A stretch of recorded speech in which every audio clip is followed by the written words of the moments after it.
Hello.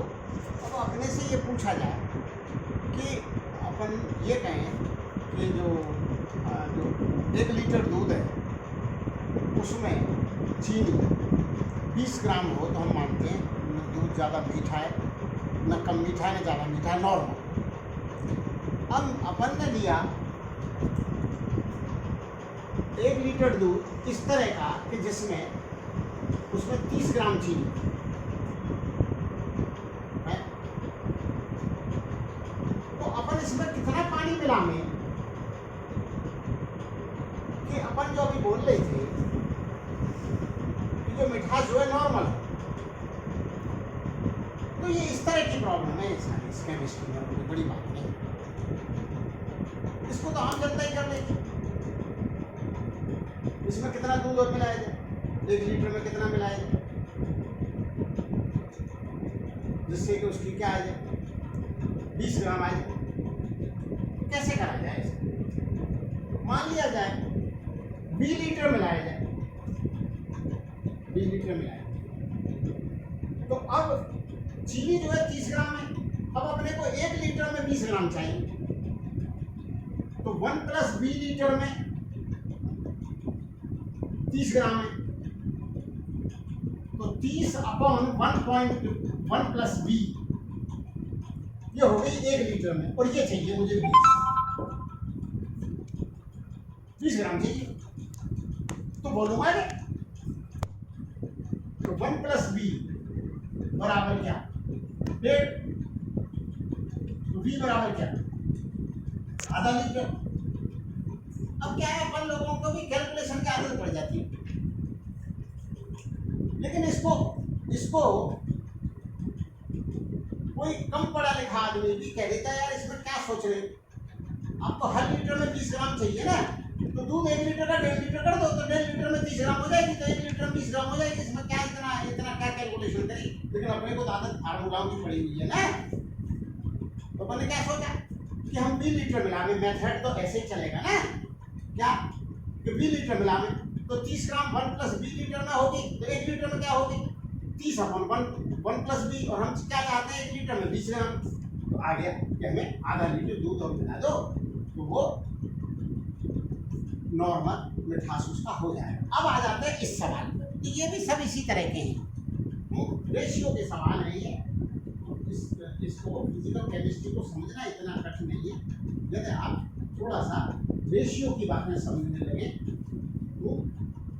अब मैं आपको ये बता दूं, अब यहाँ पर जो है ये जो m लिख दिया जाता है मोलरिटी, ये एक्चुअल में उसकी कंसंट्रेशन बताता है।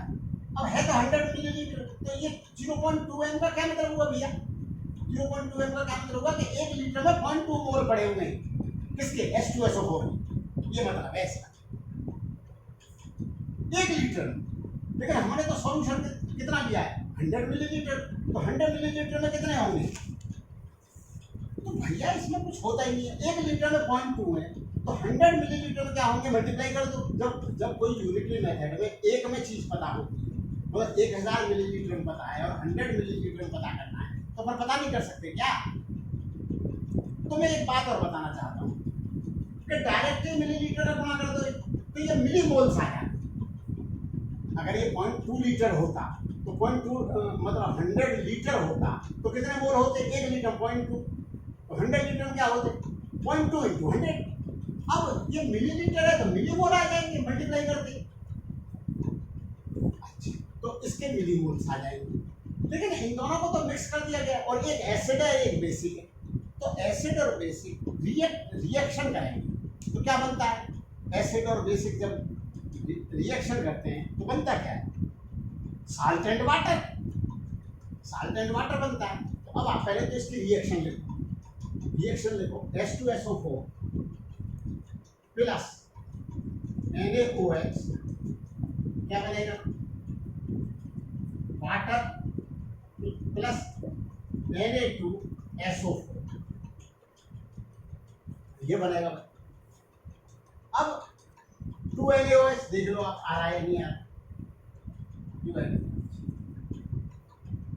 अब आप देखिए इसके कितने मोल है, 0.2 × 100 कितने मोल्स हुए? Millimoles of H2SO, millimoles of H2SO4 कितने हुए देखिए इज इक्वल टू 0.2। ये तो उसकी वो है मिठास या इतनी मोलरिटी, मतलब 1 लीटर में इतने मोल हैं, तो क्या अपन 100 मिलीलीटर में मोल नहीं निकाल सकते क्या? एक में पता हो और 100 में, 1 केजी के दाम में आपको बता दूं और 100 केजी के पूछो तो मल्टीप्लाई नहीं करोगे क्या? 1 केजी के दाम पता है, 100 केजी के दाम क्या है, तो 100 का मल्टीप्लाई कर दो। अब ये 100 केजी नहीं है, मिली केजी है, तो ये क्या आ जाएंगे? मिली मोल आ जाएंगे। 0.2 इंटू 100 तो क्या होगा?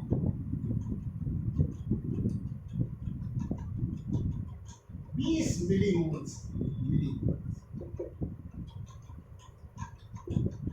मोल्स तो एक बड़ी यूनिट है, अब ये मिली मोल्स 20 मिली मोल्स हैं। अगर मोल्स बनाना चाहो तो बनेंगे 0.02 मोल्स बने 20 मिली मोल। अब मिली मोल्स ऑफ जो मिलाए गए मिली मोल्स ऑफ, तो जनरली जब मिलीलीटर में दे रखा होता है तो मोल्स भी ना लिख के अपन मिली मोल्स में सकते हैं। अगर आपको मोल भी लिखने हैं तो आप लिख सकते हैं, तो इसको मिलीलीटर को पहले ही लीटर बना लेते तो 0.1 का गुणा करते तो मोल आते हैं। अब मिली मोल्स ऑफ NaOH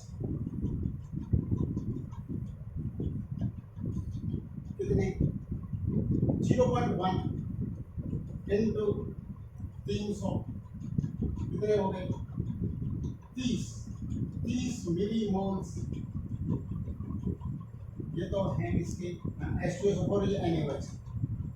अब प्रश्न ये उठता है कि आप ये देखो कि इसके कितने मोल इसके कितने मोल से रिएक्शन करते हैं, तो इसमें बचेगा कौन सा?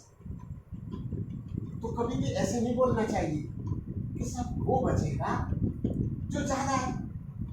नहीं, ज्यादा की बात नहीं है, किसने किससे कितनी रिएक्शन करी है वो वाली बात है। अब मैं आपको एक छोटी सी एग्जाम्पल देता हूँ। 2 केजी मावा और 1 केजी उसमें चीनी डालते हैं, मान लिया, वैसे चीनी काफी ज्यादा बोल दी मैंने पर मान लिया, तो 3 केजी बर्फी बनती। अब मेरे पास ये जो है 2 केजी मावा था और 1.5 केजी चीनी थी, तो इसमें ज्यादा कौन था मेरे पास?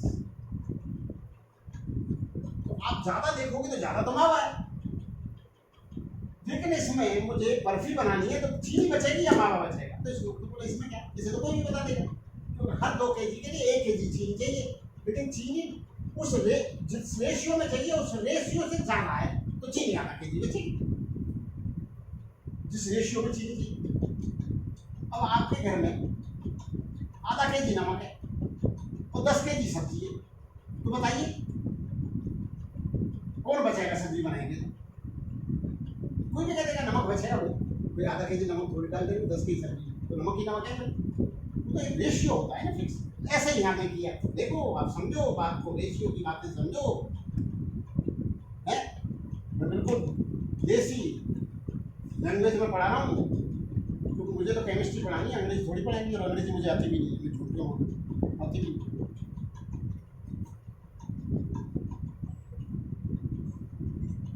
ठीक है ना? आपने चलो, तो इसमें जो बचेगा इसका 1 मोल उससे 2 मोल से जो है, तो ये 20 के लिए वो 40 चाहिए था। क्यों? 20 के लिए ये 20 है तो वो डबल चाहिए, 2 NaOH है, 1 मोल से 2 मोल, तो 20 के लिए 40 चाहिए था, लेकिन वो 30 था। तो ये अगर 30 है तो ये 15 कंज्यूम होगा, 5 ये बच रहे। आप देख लो ना, 1 मोल रिएक्ट विद 2 मोल। अब ये कितना है? ये 30 मिली मोल है, 30 मिली मोल है, और ये कितने? 20। तो कम कौन रहेगा? एक्चुअल में कम जो है, ये डबल चाहिए थे, 20 के लिए 40 चाहिए थे, लेकिन ये 30 है, तो ये 30 के लिए ये कंज्यूम कर लेगा, इसके 15 है, तो 5 ये बचे, क्योंकि उस रेशियो में नहीं है, मतलब ये डबल चाहिए इसका, ये डबल नहीं, ये डबल से कम है, डबल से कम है, लेकिन इससे ज़्यादा है, गिनती ज़्यादा है तो भी ये नहीं बचेगा, क्योंकि ये डबल से कम है, ये डबल चाहिए बस। तो क्या हुआ? तो ये बचे 5 मिली मोल। 5 मिली मोल जो बचे ये अब पूछी थी हमसे, अब 5 मिली मोल का फिर इसकी H2SO4 उसमें पानी के अंदर ये आयन बन जाएंगे। अच्छा ये कैसे बनते हैं? 2H प्लस SO4 2 नेगेटिव, तो जितने बचे उसके डबल बन जाएंगे। कितने बने? तो ये बचा कितना था? ये 30 ने इसको 15 कंज्यूम कर लिया तो 5 बचा था, 5 मिली मोल बचे थे। 5 मिली मोल, तो ये कितने मिली मोल हो गए? 10 मिली मोल। अब 10 मिली मोल हो गए 10 मिली मोल हो गए। अब मोलरिटी कैसे बताऊं मैं H प्लस की और OH की? तो OH तो बचा ही नहीं, क्योंकि ये तो पूरा कंज्यूम हो गया, ये तो बचा ही नहीं। जैसे यहाँ पर कौन नहीं बचा था? मावा तो बचा ही नहीं, चीनी बची थी। अब H प्लस की अब कंसंट्रेशन बतानी है, तो कंसंट्रेशन में क्या करते हैं? अपने 100 मिलीलीटर और 300 मिलीलीटर मिलाकर के वॉल्यूम कितना हो गया था? 400 मिलीलीटर। तो ये समझिए कि 400 मिलीलीटर में मिली से मिली कट जाते हैं, तो 400 मिलीलीटर में 10 मिली मोल है। अब मोलरिटी कैसे डिटरमाइन करें? 10 अपॉन 400 इंटू 1000 मिलीलीटर में, क्योंकि जैसे आप लीटर की बात करते हो तो मिलीलीटर ही करने लगो। अब आप 1 लीटर में मोल ढूंढने या 1000 मिलीलीटर में ढूंढने, बात तो एक ही है। तो what is the concentration of H plus की कंसंट्रेशन क्या है? कंसंट्रेशन ऑफ H प्लस की क्या है? 10 अपॉन 400, क्योंकि 10 मिली मोल है 400 में, 400 मिलीलीटर में, और मुझे चाहिए 1000 मिलीलीटर। अब देखो क्या करता है, वही आंसर है। ये क्या बचा है? क्या बचा है? ज्यादा आ रहा है तो आ रहा है, तो मैं क्या कर सकता हूँ? आई होगी H प्लस की कंसंट्रेशन इतनी होगी है, बस अपॉन 400 मिलीलीटर इंटू 1000 मिलीलीटर, तो 10 मिली मोल पड़े हुए। तो ये जो आए ये अच्छा नहीं ज़्यादा आए, ये मिली मोल ही तो आएंगे, क्योंकि मिली मोल है, मोल थोड़े ही है। मिली 400 में इतने मिली मोल, तो 1000 मिलीलीटर में कितने मिली मोल ही आएंगे, क्योंकि ये मोल नहीं है ना, एक्चुअली में मिली मोल है। तो कितने आए? 100 अपॉन 4 मिली मोल्स, मतलब 25 मिली मोल्स। अब मिली मोल्स पर लीटर है, ये क्यों पर लीटर है? 1000 मिलीलीटर में निकालेंगे, 1000 मिलीलीटर का मतलब 1 लीटर होता है, तो 25 मिली मोल्स पर लीटर। आपने हमें तो आपसे मोलरिटी पूछी थी, तो मिली मोल्स बताइए ना भाई, तो मिली मोल्स, ठीक है ना। अब मिली मोल्स के मोल आप बना देंगे, 1000 का भाग देंगे। H प्लस की जो कंसंट्रेशन आ गई, इसकी जो कंसंट्रेशन आई वो 25 अपॉन 1000 मोलरिटी आ गई इसकी, किसकी? ये मोलरिटी, इतनी मोलरिटी है 1 अपॉन 40।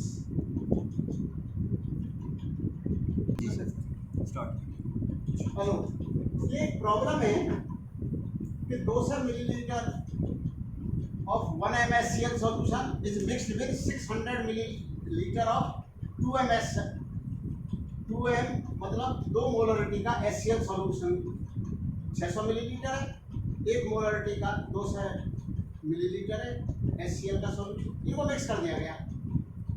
तो फाइनल मोलरिटी क्या है ये पूछा गया है। फिर डेंसिटी दे दी सॉल्यूशन की 1.2 ग्राम पर मिलीलीटर। फिर पूछा गया है मोलरिटी बताओ। तो अब मेरी पूरी कहानी अगर जो बच्चा सुन लेगा उसके बहुत अच्छी तरह समझ में आ जाएगा।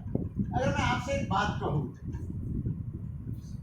कि ये बराबर वॉल्यूम होते, ये एक कंसंट्रेशन का होता है, ये 2 का होता, और बराबर वॉल्यूम होते, बराबर होते, तो कंसंट्रेशन हमेशा मिडिल में आती, 1 और 2 का मिडिल 1.5। अब एक्चुअल में जो 2 कंसंट्रेशन है या 2 मोलरिटी का HCl सॉल्यूशन है वो ज़्यादा है, तो मोलरिटी जो आएगी वो 1.5 से ऊपर है।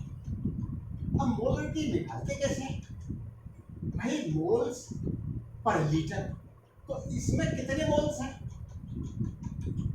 1000 मिलीलीटर में 1 मोल है, या लीटर में बात कर लीजिए, 1 लीटर में 1 मोल है। एक मोलरिटी का मतलब ये होता है 1 लीटर में 1 मोल, तो 0.2 लीटर में 0.2 इंटू 1 मोल होंगे, तो 0.2 तो इसके मोल है, और इसके मोल हो गए 0.6 इंटू 2, क्योंकि 1 लीटर में 2 मोल है, तो 0.6 लीटर में